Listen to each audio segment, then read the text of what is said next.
भगवान सबको माफ करता है, पर 3 लोगों को भगवान कभी माफ नहीं करता। बहुत ध्यान से सुन लीजिएगा, भगवान सबको माफ करता है, पर 3 लोगों को भगवान कभी माफ नहीं करता। उस अमीर व्यक्ति को भगवान कभी माफ नहीं करता जो अमीर होते हुए भी कंजूस रह जाता है। किसको? गरीब को माफ करेगा, बेचारे के पास था ही नहीं, दान क्या देता।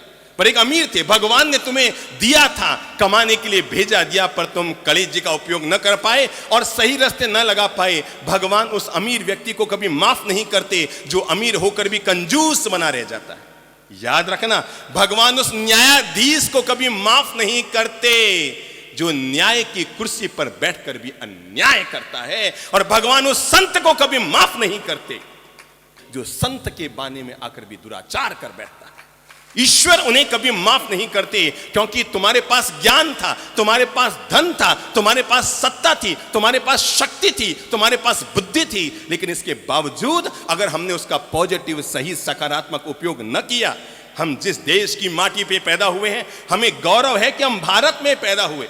मेरे भाई, ये भारत वो भूमि है जिसने राम की मर्यादा को पैदा किया। ये भारत वो भूमि है जिसने कृष्ण के कर्म योग को पैदा किया। ये भारत वो भूमि है जिसने महावीर की अहिंसा को पैदा किया। ये भारत वो भूमि है जिसने बुद्ध की करुणा को पैदा किया।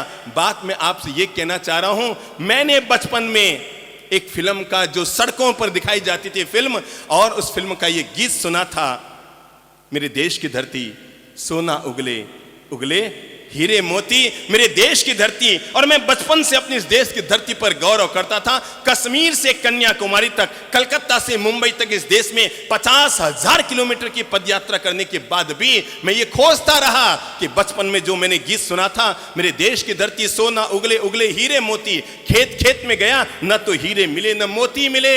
और जब जीवन का पाठ समझ में आया तो पता लगा ये गीत उन हीरे और मोतियों के लिए नहीं है जो किसी पत्थर की खानों में से निकल कर आते हैं, जो किसी समुद्र में से निकल कर आते हैं। ये हीरे और मोती इस देश ने अनगिनत पैदा किए हैं। महावीर इस देश के वो कोहिनूर हीरे हैं जिसकी चमक पूरी दुनिया में आज तक है। राम और कृष्ण इस देश के वो हीरे हैं जिसकी चमक पूरी दुनिया में आज तक है।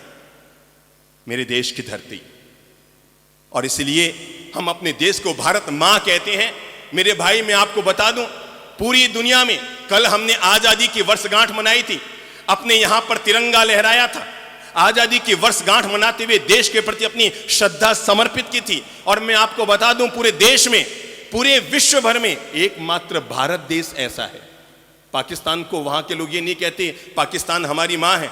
हो सकता है अमेरिका दादा कहलाता होगा, पर वहां के लोग उसे मां नहीं कहते। जापान के लोग उसे मां नहीं कहते।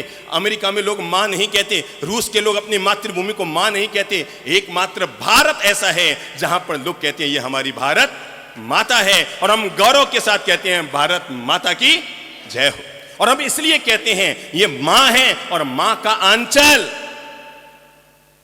पाकिस्तान में हिंदू सुरक्षित रही या नहीं रहे मुझे नहीं पता, पर मैं सम्मान के साथ इस मातृभूमि के मां की गोद का सम्मान करते हुए कहता हूं, यहां जितना सुरक्षित हिंदू है उतना ही सुरक्षित मुसलमान है। ये हमारी मातृभूमि की मां की ममता का कमाल है।